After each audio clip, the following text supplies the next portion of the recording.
Okay, so I want to address this because I'm seeing some comments and some tweets and stuff like that. Because I basically said that I think that you should Google the basics, the basic things that you may feel like you don't understand that you should Google. And some people are like, but why? Like, you should be the one, or you should, like, we should have, whatever.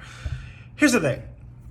I said what I said and I stand by what I said. But I feel like some people, not all of y'all, but some people have protagonist syndrome where you think the world revolves around you and your whiteness. Some of you, it's your penis, your manhood, and it does not.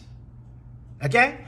It's been 401 years. You've had a solid 401 seasons, as we would say in Hollywood, but it's time to cancel that show. Which means that it's time for you to do some homework, that everything won't be convenient for you, that you might have to Google, you might have to go to the library, you might have to buy a book. Here's the thing, I'm not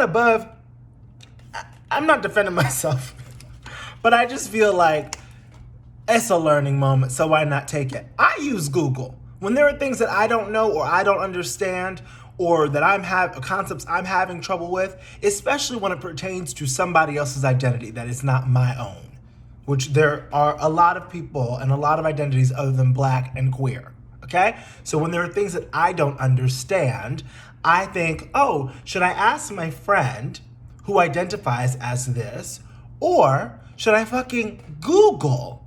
Do some research, read some articles, get some definitions so that when I ask my friend a follow-up question, I have some information with me. So I can ask a specific question so that they don't have to do all of the teaching. It's not that my friend isn't willing to teach me some things or educate me on some things or guide me on some things, but we're not in kindergarten. We are grown-ups. We are grown-ass people moving through this world. So we get to show up at the table with some information. We get to show up at the table having done some research, having done some investment in knowledge. And then we can ask our questions. And honestly, if you like, and I used the BIPOC, the BIPOC, as an example because that is something that has been seen for weeks. Yes. And that is something that is very Googleable. Yes.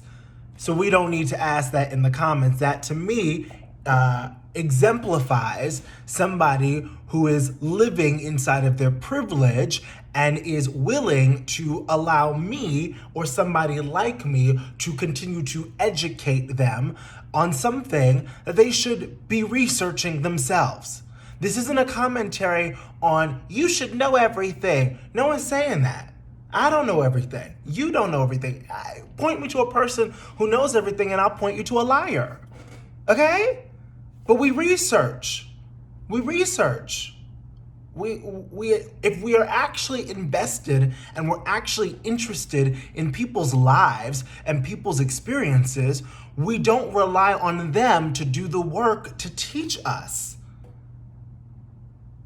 We take up the books, we take up the YouTube videos, we take up whatever resources we can, we get a little bit of education, and then we deepen that education with that person.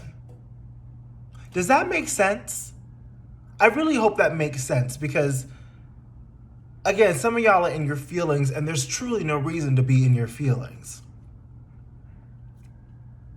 Just ask yourself, is this a question for a person or is this a question for Google? Is this something that I need to research more of?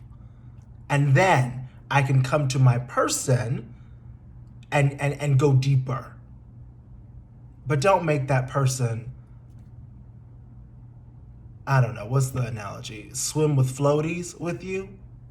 Put on your floaties for you. That's better. Don't make that person put on your floaties for you. You are grown.